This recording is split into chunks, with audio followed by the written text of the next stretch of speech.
بسم اللہ الرحمن الرحیم۔ السلام علیکم۔ یہ واقعہ آج سے 3500 سال پہلے پیش آیا تھا۔ فرعون کے ڈوب کر مرنے کے بعد سمندر نے اس کی لاش کو اللہ کے حکم سے باہر پھینک دیا، جبکہ باقی لشکر کا کوئی نام و نشان نہ ملا۔ مصریوں میں سے کسی شخص نے ساحل پر پڑی اس کی لاش پہچان کر اہل دربار کو بتایا۔ فرعون کی لاش کو محل پہنچایا گیا۔ درباریوں نے مسالے لگا کر اسے پوری شان اور احترام سے تابوت میں رکھ کر حنوط کر دیا۔ حنوط کرنے کے عمل کے دوران ان سے ایک غلطی ہو گئی تھی۔ فرعون کیونکہ سمندر میں ڈوب کر مرا تھا اور مرنے کے بعد کچھ عرصے تک پانی میں رہنے کی وجہ سے اس کے جسم پر سمندری نمکیات کی ایک تہہ جمی رہ گئی تھی۔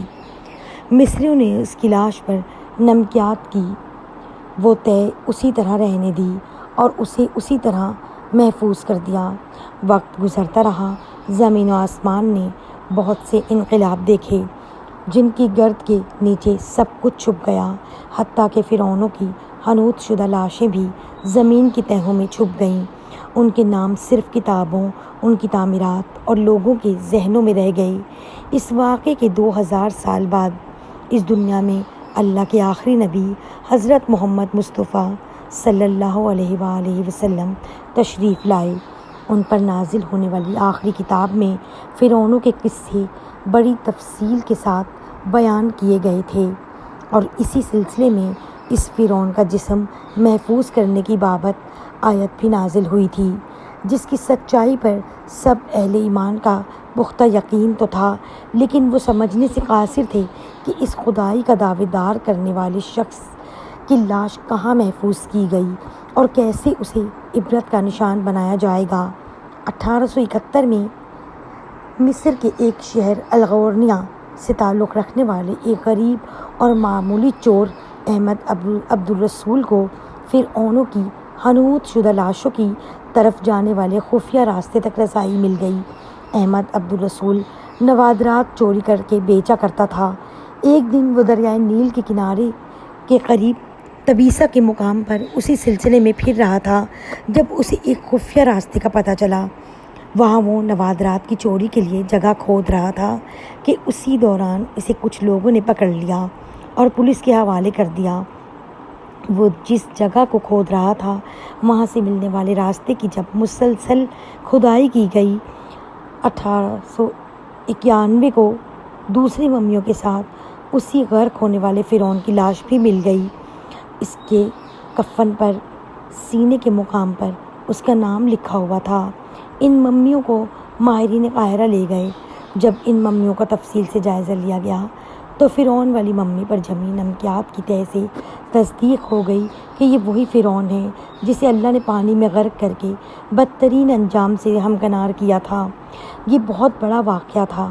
اس کی تصدیق کے لیے دنیا بھر کے ماہرین آثار قدیمہ اور سائنسدان مصر کی طرف امٹ پڑے۔ مختلف سائنسی ٹیسٹ کرنے کے بعد دنیا بھر کے سائنسدانوں نے تصدیق کر دی کہ دوسری سب لاشوں کی نسبت صرف فرعون کی لاش پر ہی سمندری نمکیات کی تہہ جمی ہوئی تھی۔ اس تصدیق کے بعد اسے فرعون کی لاش قرار دے کر عجائب گھر میں محفوظ کر دیا گیا۔ 1982 میں فرعون کی ممی خراب ہونے لگی تو اس وقت کی مصری حکومت نے فرانس کی حکومت کو درخواست کی کہ فرعون کی ممی کو خراب ہونے سے بچایا جائے، نیز جدید سائنسی ذرائع سے اس کی موت کی وجہ بھی معلوم کی جائے۔ چنانچہ مصری اور فرانسیسی حکومت نے مل کر ممی کو فرانس لے جانے کا انتظام کیا۔ جب فرعون کی لاش کو فرانس پہنچایا گیا تو ایئرپورٹ پر اس دور کے فرانسیسی صدر بذات خود حکومت کے اعلیٰ عہدیداروں، تمام وزراء اور فوج کے افسران کے ساتھ استقبال کے لیے موجود تھے۔ فرعون کی لاش کا استقبال کسی عظیم زندہ بادشاہ کی طرح کیا گیا۔ فوجی دستوں نے سلامی دی۔ فرعون کی ممی کو ماہر ڈاکٹروں کی ٹیم کے حوالے کیا گیا۔ اس ٹیم کی سربراہی ڈاکٹر مورس بوکائی نے کی تھی۔ مائکروسکوپک ٹیسٹوں کے ذریعے ممی کے تمام اعضاء کا باریک بینی سے جائزہ لیا گیا تو معلوم ہوا کہ اس کی لاش اور جسم میں سمندری ذرات ابھی تک موجود ہیں۔ اور موت کی وجہ بھی پانی میں ڈوبنے کی وجہ سے ہوئی تھی۔ ایک بادشاہ کی موت پانی میں ڈوبنے کی وجہ سے ہوئی، یہ ڈاکٹر مورس کے لیے حیرت کی بات تھی۔ اس نے اس ممی کے بارے میں مزید جاننے کی کوشش کی تو اسے معلوم ہوا کہ اس بادشاہ کی موت کے حالات مسلمانوں کے نبی حضرت محمد صلی اللہ علیہ وآلہ وسلم پر اتری کتاب قرآن پاک میں تفصیل سے درج ہیں۔ اسے علم تھا کہ جہاں سے یہ لاش ملی ہے وہ ایک اسلامی ملک ہے، چنانچہ تجسس کے ہاتھوں مجبور ہو کر وہ مصر پہنچا۔ وہ ایک سائنسدان تھا، اس نے اس معاملے میں مصر کے ہی ایک سائنسدان سے ملاقات کی۔ اس سائنسدان نے قرآن پاک کھول کر اسے سورۃ یونس کی آیات 90 تا 92 کا ترجمہ لفظ بلفظ سنایا۔ فرعون کا خدائی کا دعویٰ، اس کا پانی میں ڈوب کر مرنا اور پھر پانی سے نکال کر اس کی لاش کا حنوط ہو جانا اور پھر دوبارہ لاش کا ملنا اور پھر اس کی لاش کا حنوط ہو جانا اور پھر دوبارہ لاش کا ملنا اور پھر اس کی لاش کو جدید سائنسی دور میں دوبارہ محفوظ کیا جانا، سب کا اشارہ ایک جانب تھا اور بہت واضح تھا۔ تجھے بعد میں آنے والوں کے لیے عبرت کا نشان بنا دوں گا۔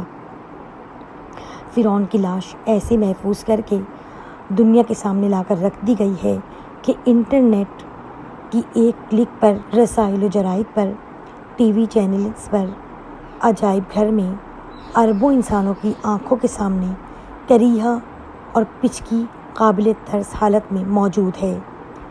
عبرت کے لیے، سوچنے کے لیے کہ عبادت کے لائق اور ہمیشہ رہنے والا وہی ہے جو سب کا خالق اور رازق ہے۔ ڈاکٹر مورس نے آیات کا ترجمہ سنا تو اسی وقت پکار اٹھا، قرآن سچا ہے، کلمہ پڑھا اور مسلمان ہو گیا۔ کروڑوں درود و سلام ہو حضرت محمد مصطفیٰ صلی اللہ علیہ وسلم پر، اہل بیت، امہات المومنین اور تمام صحابہ کرام رضوان اللہ علیہم پر۔